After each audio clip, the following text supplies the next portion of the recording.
예수님은 죄가 없으신 분임에도 불구하고 십자가에 죽으셨습니다. 십자가에 세워진 골고다 언덕에는 수많은 사람들이 있었는데 제자 요한을 비롯해서 예수님의 어머니 그리고 주님을 따르던 몇몇 여인들을 제외하고는 모두 예수님의 죽음을 조롱하고 침뱉으며 비난하는 무리들이었습니다.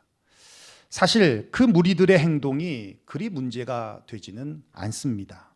그런데 안타까운 것은 주님을 따르던 제자들 그리고 여인들, 그들은 예수님의 죽음은 안타까워했지만 왜 죽으셔야 했는지를 몰랐습니다. 그래서 제자들은 다시 갈릴리로 가서 그들의 본업인 업으로 생을 이어가려고 했습니다. 그곳에서 부활하신 주님을 만났음에도 불구하고 여전히 그들은 죄 없으신 예수님께서 왜 죽으셔야 했는지를 몰랐습니다. 그런데 예수님의 명령대로 예루살렘에 머물며 기도하고 있을 때 오순절날 그들에게 성령이 강림하시는 체험을 통해서 예수님이 왜 죽으셔야만 했는지를 비로소 깨닫게 됐습니다. 사도행전 2장 36절에 베드로가 이렇게 고백합니다. 우리 한번 읽어볼까요? 시작. 그런즉 이스라엘 온 집은 확실히 알지니 너희가 십자가에 못 박은 이 예수를 하나님이 주와 그리스도가 되게 하셨느니라 하니라. 그렇습니다. 주와 그리스도가 되게 하시려고, 즉 우리를 사망에 이르게 하는 죄를 처치하고 구원하시기 위하여 십자가에 죽으시고 3일 만에 부활하신 것이라고, 하나님의 그 뜻을 확실하게 알게 되었다라는 겁니다. 그렇습니다. 예수님은 죽으시려고 이 땅에 오셨습니다. 그리고는 이렇게 마가복음 10장 45절에 말씀하고 있습니다. 우리 한번 읽어볼까요? 시작. 인자가 온 것은 섬김을 받으려 함이 아니라 도리어 섬기려 하고 자기 목숨을 많은 사람의 대속물로 주려 함이니라. 그렇습니다. 죽으심을 통해서 우리를 구원하시기 위해 오셨다라는 거예요. 그러나 죄 없으신 예수님이 죄인 취급받으며 십자가에 죽으신 것은 분명 억울한 죽음입니다. 예수님을 모르는 사람들에게는 지금도 여전히 예수님의 죽음은 그냥 억울한 죽음입니다. 한 젊은이의 억울한 죽음이고요, 착한 사람의 억울한 죽음이고요, 또 심하게는 이단 교주의 죽음 정도로 여겨지는 억울한 죽음입니다. 그러나 믿는 우리들은 압니다. 예수님의 죽음은 최고의 가치가 있다는 것을. 그 예수님의 억울함을 풀어드리는 것이 전도이고요, 예수님의 죽음이 가치 있는 죽음이라는 것을 우리가 작은 예수가 되어서 예수님과 같은 삶을 살아감으로 복음을 말하는 것뿐만 아니라 복음을 삶으로 보일 때 예수님의 죽음의 가치는 세상 속에서 환하게 빛과 같이 밝혀질 것이다 라는 것이죠. 저는 지금 우리 곁을 떠난 고 베안나 성도도 다르지 않다라고 믿습니다. 여기에 계신 분들은 우리 베안나 성도가 어떻게 죽음을 맞이했는지 아실 것이다 라고 생각해요. 맹장염으로 수술실에 들어갔는데 의사의 실수로 우리 곁을 떠나게 되었습니다. 참 어처구니 없는 상황입니다. 믿겨지지 않는 상황입니다. 다른 수술도 아니라 맹장 수술입니다. 억울한 죽음입니다. 꽃다운 나이에, 꿈 많은 나이에 어린 세린이를 두고, 사랑하는 남편을 두고, 또 부모님을 두고 먼저 떠나야 하는 억울한 죽음입니다. 그러나 가치 있는 죽음입니다. 베안나 성도가 우리에게 유언을 남기지는 않았지만 죽음으로 무언의 유언을 남겼습니다. 정말 소중한 것이 무엇인지, 우리가 지금 무엇을 붙잡고 살아가야 하는지, 바쁘게 앞만 바라보며 살았던 우리들에게 다시 자신을 돌아보게 했고, 가족을 돌아보게 했고, 우리의 이웃과 사랑하는 사람들을 돌아보게 해 주었습니다. 그리고 한 걸음 더 주님 앞에 나아가게 했고, 그리고 우리의 소망이 주께 있음을 다시 깨닫게 했습니다. 고린도후서 5장 제가 읽어드리겠습니다. 우리가 담대하여 원하는 바는 차라리 몸을 떠나 주와 함께 있는 그것이라. 그런즉 우리는 몸으로 있든지 떠나든지 주를 기쁘시게 하는 자가 되기를 힘쓰노라. 무슨 말입니까? 사나 죽으나 바울의 삶의 목적은 한 가지라는 거예요. 주를 기쁘시게 하는 것. 베한나 성도가 죽음으로 우리를 주께로 인도했기에 죽음을 통해서 하나님을 기쁘시게 한 것이라면, 우리는 베한나 성도의 죽음을 통해 주님께 한 걸음 더 가까이 갔기에 우리는 살아서 하나님을 기쁘시게 하는 삶을 살아야 한다는 것입니다. 그렇게 여러분이 믿으신다면, 그렇게 여러분들이 느끼신다면, 그렇게 여러분이 베한나 자매가 다 살지 못한 남은 삶을 주님을 위하여 기쁘게 살아가신다면, 베한나 성도의 죽음은 결코 헛된 죽음이 아니라 예수님의 죽음과도 같이 우리를 위한 가치 있는 죽음이 될 것이라고 믿어 의심치 않습니다. 오늘 본문은 우리에게 아주 중요한 세 가지 메시지를 우리에게 말씀하고 있습니다. 첫 번째는요, 죽음을 기억하라는 것입니다. 우리 13절인데 우리 함께 읽어보겠습니다. 시작. 이 사람들은 다 믿음을 따라 죽었으며 약속을 받지 못하였으되 그것들을 멀리서 보고 환영하며 또 땅에서는 외국인과 나그네임을 증언하였습니다. 그렇습니다. 믿음을 따라 살다가 믿음으로 죽었다라는 거예요. 히브리서 9장 27절에는 말씀하고 있습니다. 한 번 죽는 것은 사람에게 정해진 것이요 그 후에는 심판이 있으리라. 여러분, 사람은 누구나 한 번 죽습니다. 죽음이 두려우십니까? 죽음의 역설이라고 들어보셨습니까? 한 청년이 길을 가는데 한 노인이 다가와서는 이렇게 말합니다. 나에게 영원히 죽지 않는 불사약이 있는데 한번 먹어보겠느냐. 그러자 호기심 어린 목소리로 청년이 말합니다. 예, 먹어보겠습니다. 그 노인은 그 청년에게 불사약, 죽지 않는 약을 주었고 그 청년은 그것을 먹었습니다. 그리고는 정말 죽지 않았던 것이에요. 그러나 그 약을 먹은 후 영원히 살면 좋을 것이라고 생각했던 그의 생각은 산산이 부셔져 버렸습니다.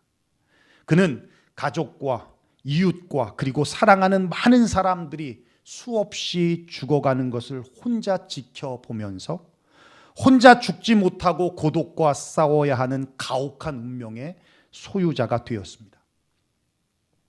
죽을 수 없다는 것이 가장 가혹한 형벌이라는 것을 뼈저리게 느끼면서 과거도 미래도 없는 시간을 수백 년간 외롭게 살면서 괴로워합니다. 그러면서 그가 이렇게 말합니다.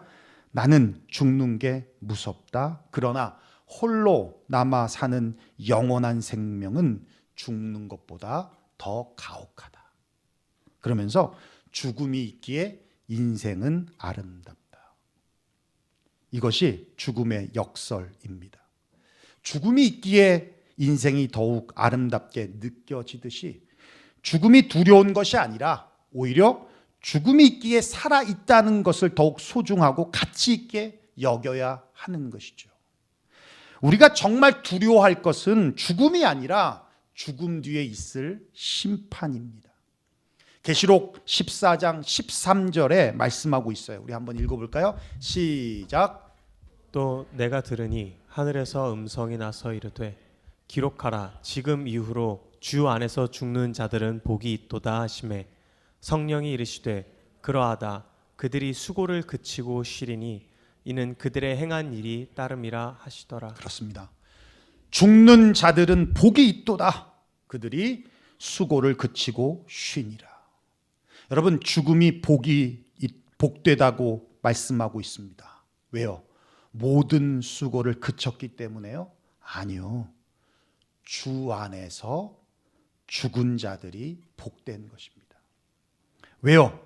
그들의 행한 일이 따름이라. 즉 심판이 있다는 거예요. 주 안에서 죽으면 영원한 천국에서 모든 수고를 그치고 영원한 안식을 누리지만, 주 밖에서 죽으면 영원한 지옥 형벌을 받으며 살아야 하기 때문에 그렇습니다. SBS 그것이 알고 싶다라는 프로에서 저 세상에서 여행, 죽었다 살아난 사람들이라는 제목으로 방송이 된 적이 있었는데, 죽었다가 기적적으로 살아나면서 죽음 체험을 한 사람들이 한결같이 하는 말이 있었어요. 뭐냐면 자신의 과거에 행동했던 나쁜 짓들이 다 드러나더라는 거예요. 다 드러나더라는 겁니다. 나는 잊고 있을지 몰라도 하나님 앞에서 다 기록되고 있음을 우리는 깨달아야 합니다. 여러분, 이 땅에서도 죄를 지으면 심판이 있어요. 죽음 뒤에 살아온 삶에 대한 심판이 없겠습니까? 천국과 지옥에 대한 심판은 분명히 있다라는 거예요. 나는 천국을 보았다라는 책이 있는데요. 하버드 신경외과 의사인 이븐 알렉산더 교수가 쓴 책입니다. 이분은 뇌의학 권위자이고요. 천국과 지옥, 영혼과 신, 이런 것들은 뇌가 만들어낸 환상에 불과하다라고 믿었던 사람이었습니다. 그런데 그가 어느 날 갑자기 쓰러지면서 뇌사 상태가 되었어요. 동료 의사들이 고치려고, 살려보려고 노력을 했지만 결국은 모든 치료를 중단하고 생물학적인 사망 판정을 내렸습니다. 그런데 7일째 되던 날 이론적으로 설명할 수 없는 기적이 일어나는데 다시 살아났어요. 그리고는 자신이 7일간 죽음을 경험했던 천국과 지옥, 영원, 하나님에 대한 경험을 가지고 이 책을 쓴 거예요. 그러면서 그가 그렇게 말해요. 뇌가 만들어낸 환각이 아니라 완전한 실제이며 독립적으로 존재하는 의식의 세계라는 것을 그는 이 책에서 밝히고 있습니다. 사랑하는 성도 여러분, 우리는 반드시 죽습니다. 그리고 죽음 뒤에 심판이 있습니다. 죽음을 두려워할 것이 아니라 죽음 뒤에 있을 심판을 우린 두려워합니다. 두려워해야 합니다. 왜냐하면 누군가는 영원한 천국에서, 또 다른 누군가는 영원한 지옥 형벌 속에 살아갈 것이기 때문입니다. 우리 고 베한나 자매님은 누구나 한 번 가는 죽음의 길을 먼저 갔을 뿐입니다. 그러나 베한나 자매님은 주 안에서 죽은 복된 죽음입니다. 모든 수고를 다 내려놓고요, 천국에서 영원한 안식을 누리며 주님과 함께 살아가고 있습니다. 고 베한나 자매가 있는 그 천국을 우리가 바라보며 하루하루 믿음으로 살아가시기를 주의 이름으로 축원합니다. 두 번째는요, 나그네임을 기억하라는 거예요. 우리 13절 후반절에 그렇게 말씀하고 있어요. 또 땅에서는 외국인과 나그네임을 증언하였으니. 한국에는 유품 정리사라는 직업이 있습니다. 2000년대에 들어서면서 노인 고독사들이 급증하고 있잖아요. 그렇게 고독사한 고인들의 흔적을 지우고 남아있는 유품을 유족들에게 전달하는 일을 하는 사람들이 바로 유품 정리사들입니다. 떠나간 후에 남겨진 것들이란 책을 쓴 유품 정리사 김세별 씨는 그의 책에 여러 가지 일화를 기록해 주고 있는데요. 자식들이든 누구든 시신에 대한 두려움이 있잖아요. 그래서 자신들한테 의뢰를 하는데 한 번은 의뢰가 와서 유품을 정리하고 청소하려고 갔어요. 근데 아들이 그렇게 말해요. 우리 아버지는 늘 침대 밑에 돛을 깔고 주무신다고. 그러니까 이불을 정리해 달라고. 그래서 이불을 정리하려고 들쳤더니 정말 5만 원권 돈 뭉치가 매트리스에 꽉 깔려 있는 거예요. 그런데 시신이 부패했잖아요. 그러니까 부패물들이 막 묻고 냄새가 나는 거예요. 본인들도 못하겠다고 해서 유품 정리사를 불렀는데 아버지의 시신도 못 만지는 사람들이 돈은 본인들이 직접 씻더라는 겁니다. 자기들이 챙겨서.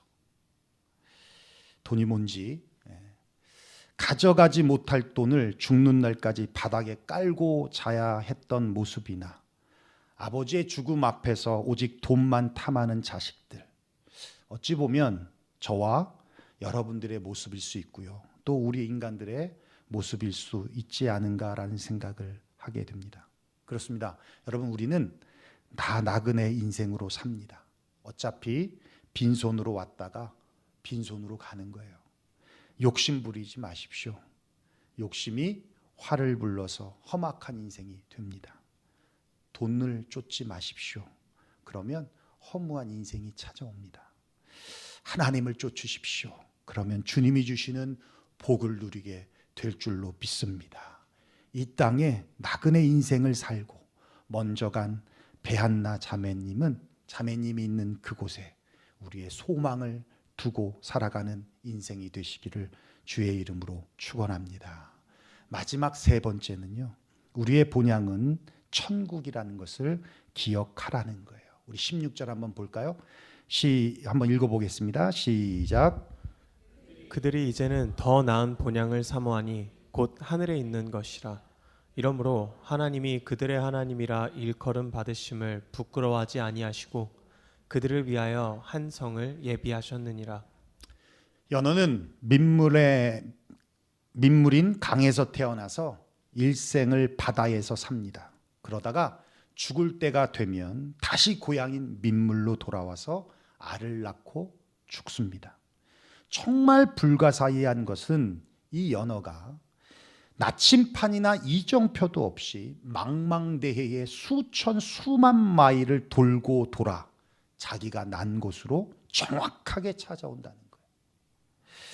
이게 무엇입니까? 연어의 지혜입니까? 아니요. 하나님께서 주신 본능의 힘입니다. 이것을 회귀 본능이라고 하고요, 귀소 본능이라고 합니다. 우리 인간에게도 이와 같은 회귀 본능이 있습니다. 여러분, 향수병 아시죠? 못 견딜 만큼 고향을 그리워하는 것. 우리가 사실 미국에 살지만 한국을 잊지 못하며 살잖아요. 그게 회귀 본능입니다.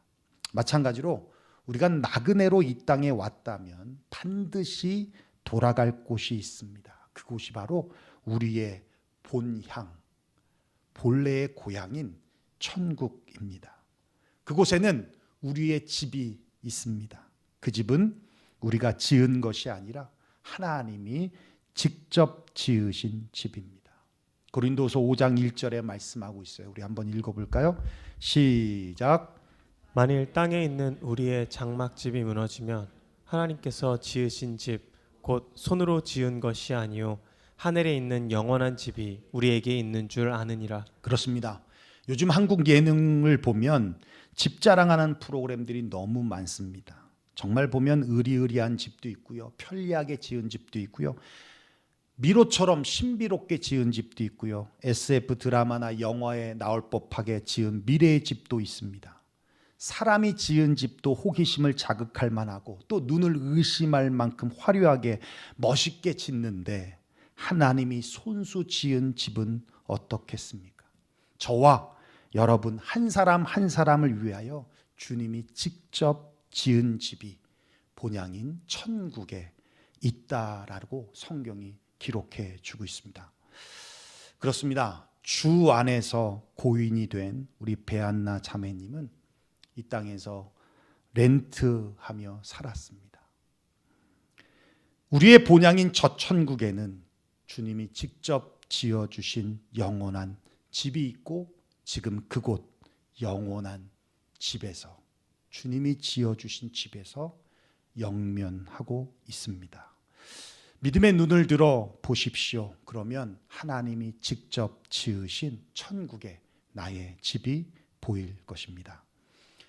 베안나 성도가 돌아가시기 전까지 저와 함께 40일 작정 새벽 기도를 했습니다. 물론 본인의 기도의 제목을 가지고 시작한 것은 아니었습니다. 그런데 저에게 그렇게 말하더라고요. 목사님, 제가 어떤 기도하는지 아십니까? 저는 제게 주어진 일을 잘 감당할 수 있도록 능력을 달라고 하나님 앞에 기도하고 있습니다. 엄마로서, 그리고 한 남자의 아내로서, 그리고 멀리 계신 부모님에게 자식으로서 잘 감당하게 해달라고 기도하고 있다고. 특별히 무엇보다도 늘 부족해하고 안타까워하는 것이 무엇인지 아세요? 라고 하시면서 엄마로서 세린이에게 최고의 엄마가 되지 못한 것이라고. 그래서 엄마로서 정말 잘 감당할 수 있도록 능력을 달라고 기도한다고 그렇게 저에게 얘기를 하더라고요. 그렇습니다.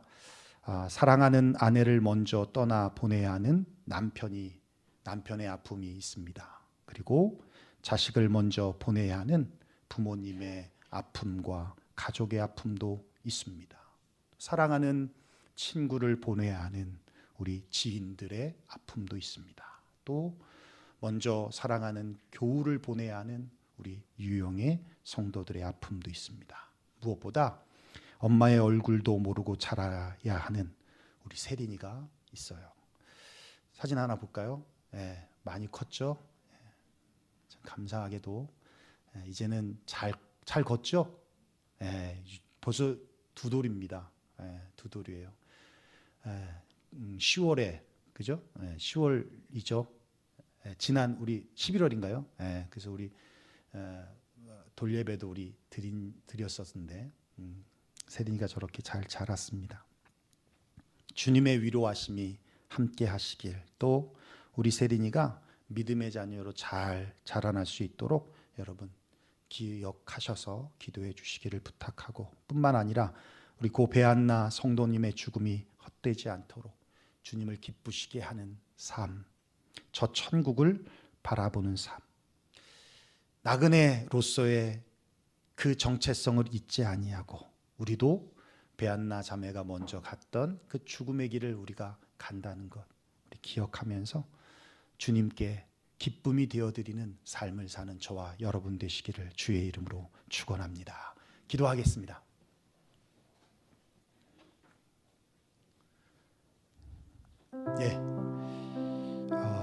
우리 오늘은 함께 이런 기도했으면 좋겠습니다. 우리 김숙댕 성도님을 위해서 기도하는 시간이 되었으면 좋겠고, 우리 사랑하는 세린이를 위한 기도가 이 시간이 있었으면 좋겠고, 또 먼 곳에서 계시는 우리 부모님과 가족들을 위한 기도가 있었으면 좋겠습니다. 모르겠어요.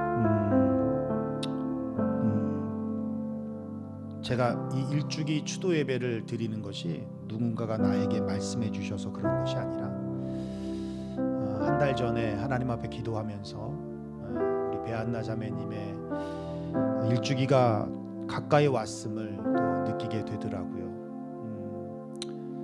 저도 사실 마음이 아프죠. 그런데 가족들이 얼마나 마음이 아플까라는 생각이 들었습니다. 그리고 우리 베안나 자매님을 우리가 기억하면서 하나님이 우리에게 주신 메시지를 다시 한번 곱씹었으면 좋겠다라는 마음을 하나님이 주셔서 이렇게 함께 예배를 드리게 되었습니다. 그런 기도가 있었으면 좋겠어요. 우리 가족들 하나님 위로해 달라고. 우리 세린이 엄마의 모습을 보지는 못하겠지만 그래도 믿음 안에 잘 자라날 수 있는 그런 우리 세린이 될 수 있도록 위해서도 기도해 주셨으면 좋겠습니다. 그리고 우리도 언젠가는 우리 먼저 간 우리 베안나 자매님의 길을 따라가게 될 텐데, 이 땅에 살아가면서 나그네의 삶을 잊지 아니하고 자꾸 움켜잡고 욕심부리고, 여러분 죽음을 앞에 두고 있을 때 풀지 못할 게 뭐가 있겠습니까? 여전히 용서하지 못하고 여전히 사랑하지 못하고 여전히 내 안에서 맺혀서 여러분 죽음 앞에 있다면 놓지 못할 게 뭐가 있겠습니까? 죽는 그 순간까지도 손에 뭔가를 부여잡고 있고 그런 죽음이 정말 비참한 죽음 아니겠습니까? 예. 우리의 모습이 그렇지 않기를 위해서